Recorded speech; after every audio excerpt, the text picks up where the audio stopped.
Hi everyone, my name is Sallee Gregory and I work with UNRWA in Jordan.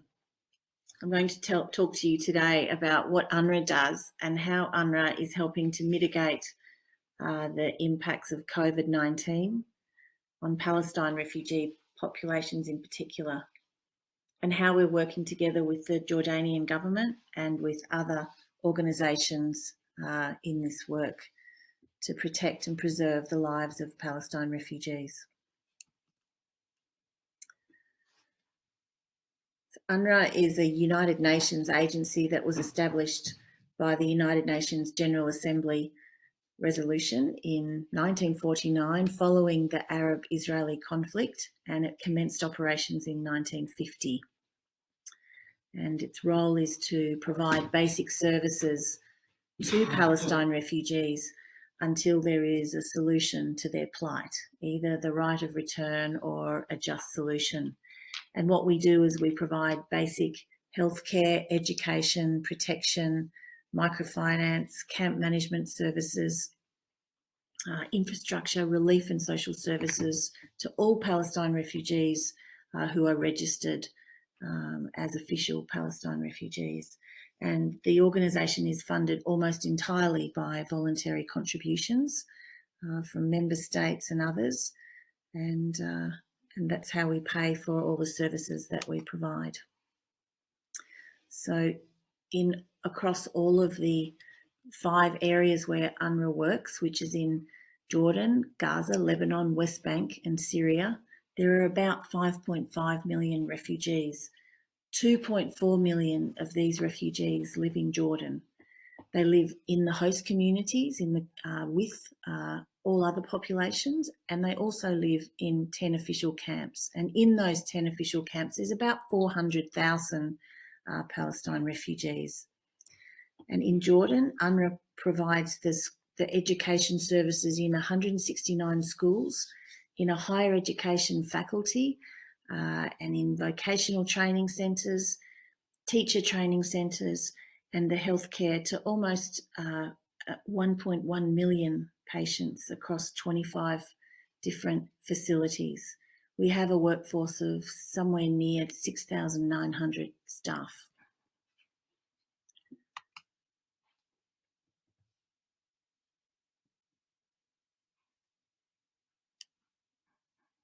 So on the 21st of March, when the World Health Organization declared COVID-19 a pandemic, UNRWA, as well as all other organisations in Jordan providing assistance services and the government were already in the stages of contingency planning, preparedness and prevention activities.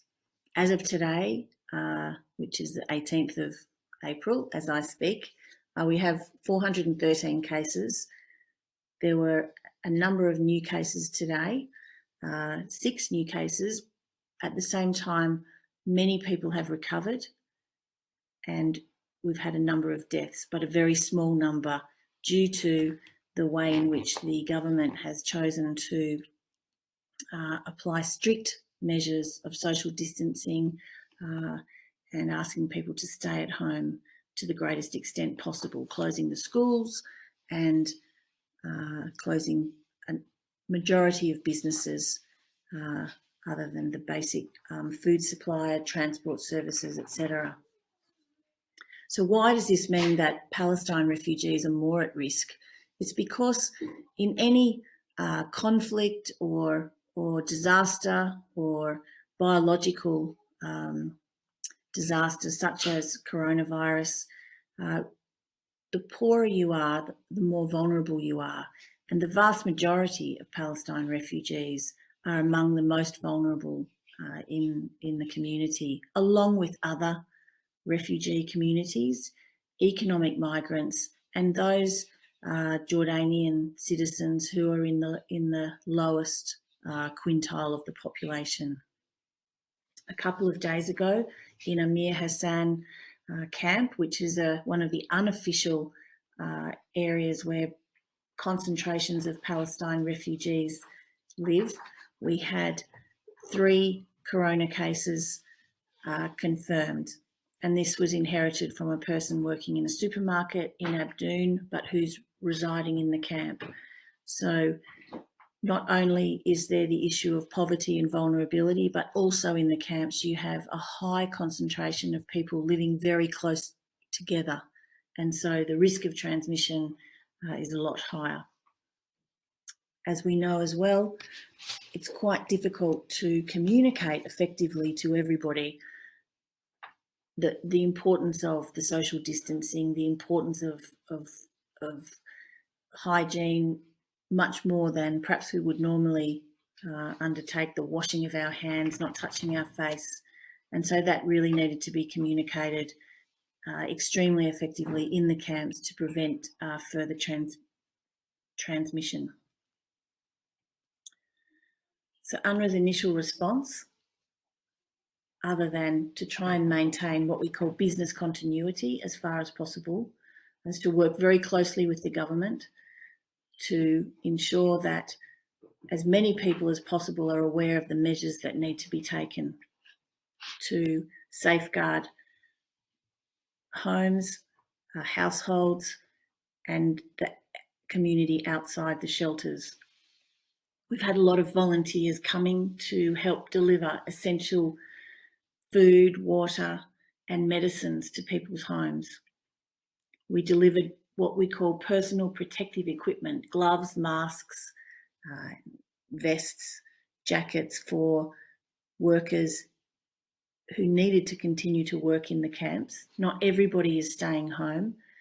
Some people, such as the garbage collectors, the medical workers, some drivers, and the volunteers who came to help, they have enabled us to be able to meet the most essential needs that remain even when there is the lockdown situation.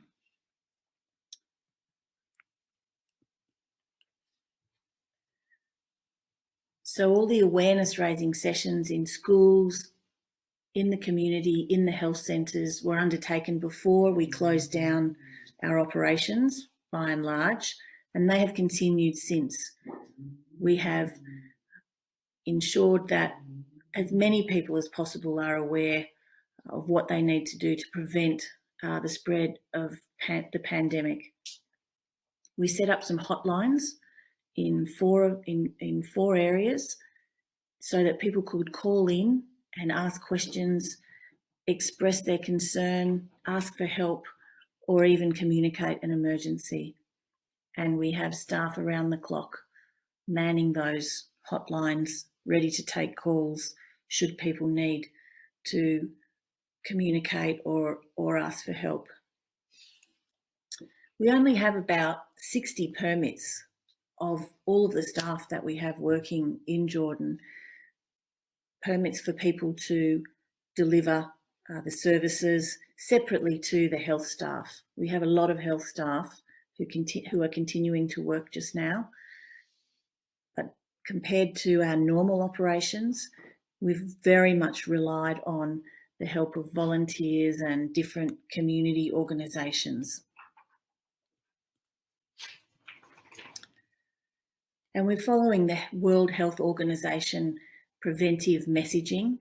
You can see here some of the examples which have been made into posters, into leaflets, into SMS messaging through mobile phones and other social media platforms to communicate as far as possible the very basic preventive messaging.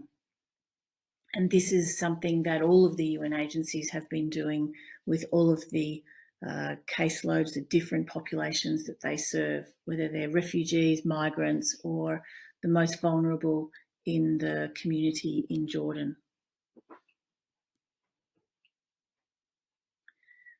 We have, as far as possible, tried to maintain our services, and in particular, that concerns education.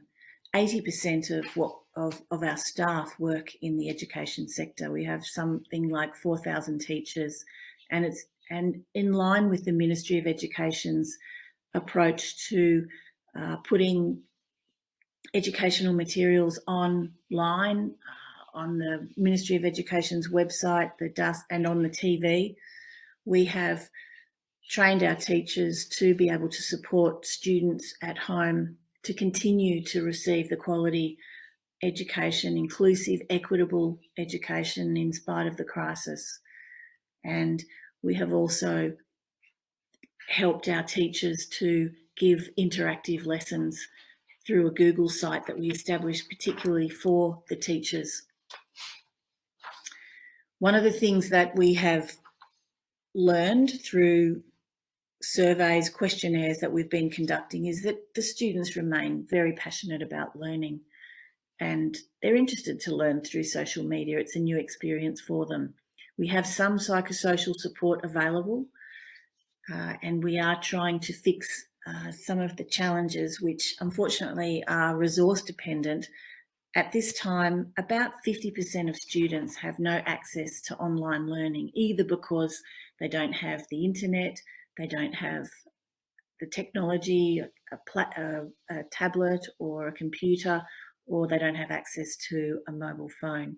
So this is an extreme challenge for us, especially when we consider once business can return a little bit to normal, once we've had some days without new cases arising and the government has decided that schools can return, we need to think about what will the catch-up be like for those children or those young people who have not been able to continue to learn throughout these past weeks. Moving on to another area of our work, it's the environmental sanitation that we undertake in the camps. The 10 camps, we're responsible for all of we call solid waste management. It means garbage collection, sanitisation of the environment to ensure there's no spread of disease, and in particular, of course, at this time, COVID-19. So here you can see some pictures of the sanitation labourers going around and disinfecting the collection points, the streets, and some of the installations, the schools, colleges, medical centres. You see they wear protective clothing, masks and gloves.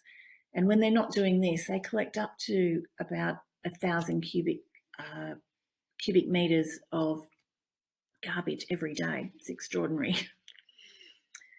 In terms of our health prevention and protection, we are all health workers, including UNRWA, are following the WHO, the World Health Organization, adopted case definition for determining whether symptoms of people coming to our awareness through the hotlines, through communication by phone in any way, have the need for further testing.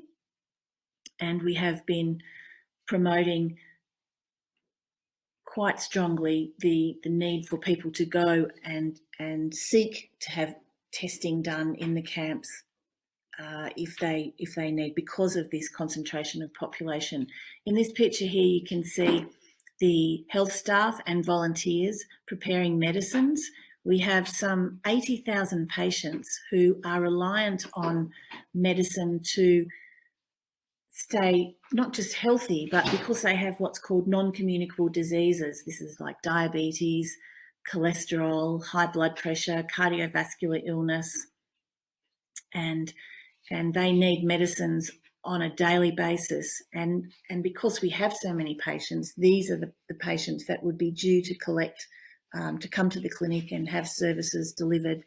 And so what we've been doing is taking the medicines to the people in their homes, thanks to so many volunteers who've helped us. So we've been packaging this up and taking it out in cars to people's homes. And we've also had the grateful support of Aramex actually delivering medicines in bulk from our central pharmacy to the health centres so that the medicines can then be bagged up and brought to people's houses.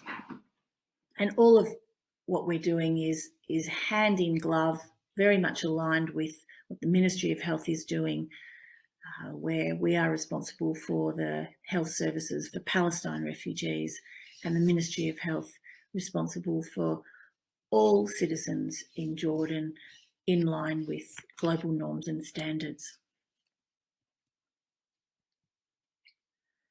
And here you can see somebody receiving their medicine from one of the volunteers, brightly coloured vest, to make clear that they are on official business, even as they are volunteers.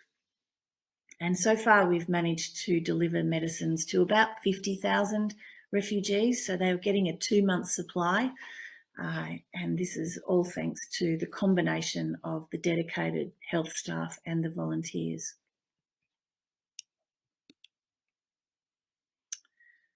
Now, as I mentioned, among the Palestine refugees from Jordan, Iraq and Syria are some of the most vulnerable people living in our communities today.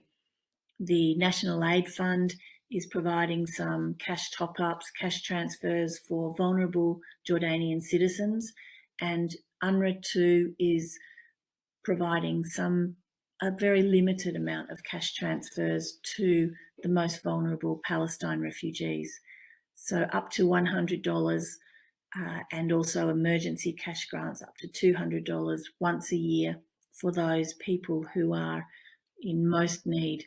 And we also have our social workers, instead of working face-to-face, they would normally go around to people's houses and assess their situation. At this time, they are working by telephone, reaching out, taking calls, and being able to respond and to help meet the needs of those communities, if only in a psychosocial manner, to the extent that we can. We do collaborate with all the UN agencies, several NGOs, and of course with the government. In the King Abdullah Park, we work with UNICEF, UNHCR, WFP and JHAS, also some local businesses, contractors, to ensure that the services run in that facility where quite a number, almost 500 Palestine refugees from Syria live. And we also work outside of these camp environments to provide different kinds of support for people with learning disabilities, people with developmental disabilities, and that very much relies on the assistance of community-based organisations and NGOs. We're working with the Ministry of Health to strengthen active surveillance, to do the contract tracing where there have been cases of COVID-19 testing positively, and to continue working with the communities to help undertake the random testing. There's been hundreds and hundreds of random tests conducted through the camps in the last couple of weeks, and in particular last week after we had some positive tests.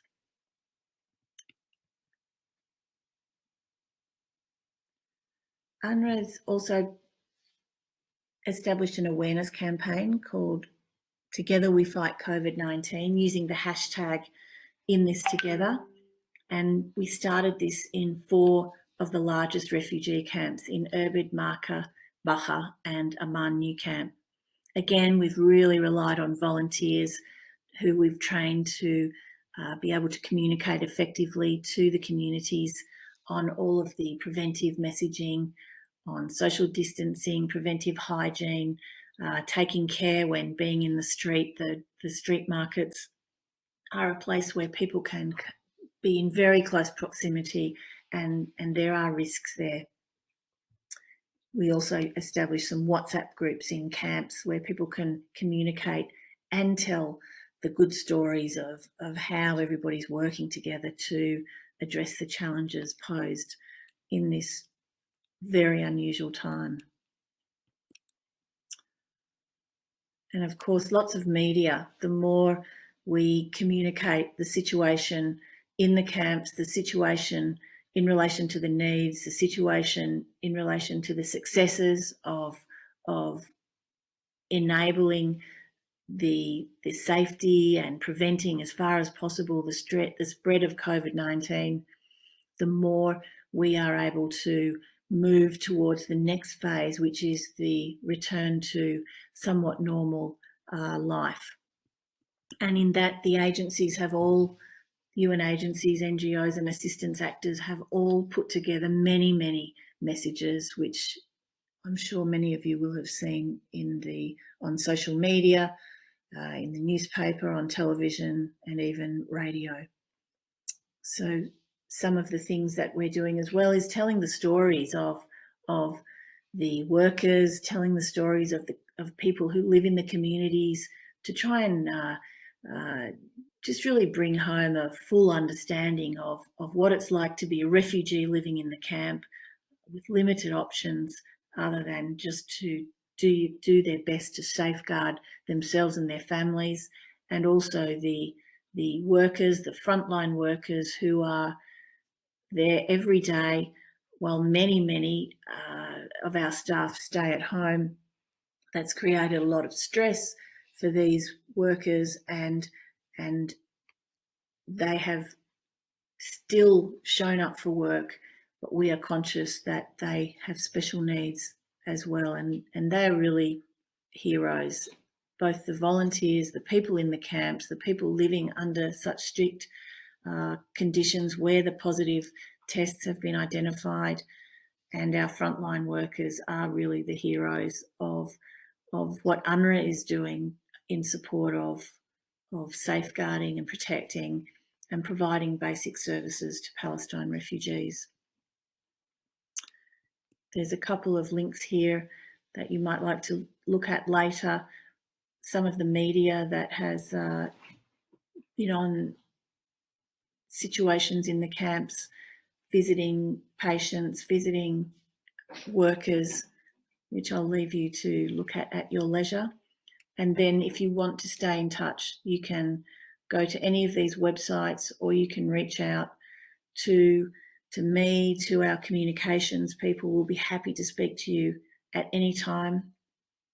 I hope I have answered some of your questions about what is the situation for Palestine refugees in Jordan, given the extraordinary times that we're living in with coronavirus on the rampage in many countries. We've been so lucky here in Jordan. And if you do have any further questions, please, I'm happy to speak anytime. You can reach out during this symposium or afterwards. The teachers and faculty at King's Academy have my details.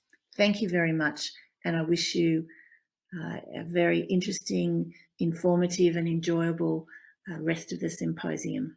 Thank you.